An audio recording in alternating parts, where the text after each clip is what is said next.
अगर हम सूरज पर जमीन का सारा पानी डाल दें तो क्या वो ठंडा हो जाएगा? इंसान हमेशा सूरज की गर्मी से परेशान रहा। ये ख्याल आना भी फितरी अमल है कि अगर हम दुनिया का सारा पानी सूरज पर डाल दें तो क्या सूरज ठंडा हो जाएगा? लेकिन क्या ये मुमकिन है? और अगर मुमकिन हो भी तो इसका क्या नतीजा निकल सकता है? इसे समझने के लिए हमें सबसे पहले ये समझना होगा कि सूरज पर कोई आग नहीं होती। सूरज गैसों से भरा एक प्लाज्मा बॉल है। इसमें मुसलसल न्यूक्लियर फ्यूजन हो रहा है। हाइड्रोजन आपस में जुड़कर हीलियम में तब्दील हो रही है और 5500 डिग्री सेल्सियस पर यह अमल इतनी तेजी से हो रहा है। सूरज का दर्जा हरारत उसकी सतह पर तो 1 मिलियन डिग्री सेंटीग्रेड हो जाता है और उसके मरकज में 15 मिलियन डिग्री सेंटीग्रेड हो जाता है और इस तवानाई से रोशनी, हरारत और शमसी तवानाई पैदा होती है। जमीन पर मौजूद पानी तकरीबन 1.4 अरब क्यूबिक वाटर है। समंदर, झीलें, दरिया, ग्लेशियर ये सब मिलके जमीन का तकरीबन 1.4 अरब क्यूसिक पानी बनता है। इतना पानी सूरज पर डाल दिया जाए तो ये सूरज के हजम के मुकाबले में सिर्फ एक बूंद है। हमारा सूरज इतना बड़ा है कि उसमें तकरीबन 13 लाख जमीनें समा सकती हैं।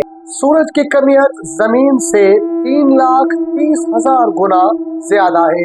जमीन का पानी सूरज के लिए कोई खास फर्क नहीं डालेगा। जमीन का पानी तो नाकाफी है, लेकिन खला में एक ऐसा सैयारा भी मौजूद है जिसपे मुकम्मल पानी है। खला का ये सैयारा हमसे तकरीबन 40 नूरी साल के फासले पर वाक़े है। G1214b का नाम देते हैं। सैयारे का दर्जा हरारत तकरीबन 280 डिग्री सेल्सियस है और ये जमीन से तकरीबन 6.5 गुना बड़ा है। इस पर मौजूद पानी जमीन पर मौजूद पानी से 100 गुना ज्यादा हो सकता है। सवाल ये है कि क्या जमीन का सारा पानी और इस सैयारे का भी सारा पानी अगर उस सूरज पर डाल दिया जाए तो क्या सूरज ठंडा हो सकता है? जवाब मिलता है नहीं, बल्कि इसका उलट हो जाएगा।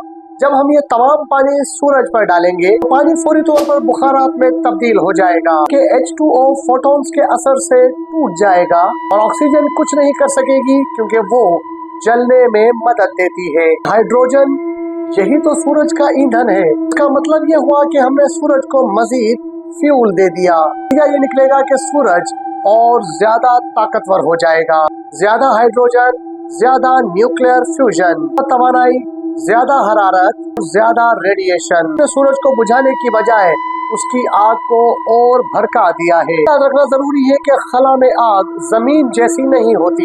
एटमी सतह पर तवानाई खारिज हो रही होती है। जैसे बातें वहाँ बुझने की बजाय मजीद जलने के लिए ईंधन बन सकते हैं। सूरज को ठंडा करने के लिए पानी डालना बिल्कुल ऐसा ही है जैसे जलती आग को बुझाने के लिए पेट्रोल डाल देना। अगर हम G1214b का सारा पानी भी सूरज के ऊपर डाल दे तो भी हम सूरज की जिंदगी को खत्म करने की बजाय उसकी जिंदगी में मजीद इजाफा कर देंगे। अभी जो चीजें आग बुझाने वाली लगती है वो आग भड़काने वाली निकलती है। साइंस हमें हमेशा ये सबक देती है कि असल ताकत समझने में है, लड़ने में नहीं। सूरज को पानी डालकर ठंडा तो नहीं कर सकते, लेकिन हम सूरज की मजीद शुआओं से बचने का बंदोबस्त जरूर कर सकते हैं और ये काम हम technology, space shields, smart science के जरिए कर सकते हैं। हमें इस दुनिया को जीने के लिए किस तरह से अच्छा बनाना है, ये फैसला आपने करना है।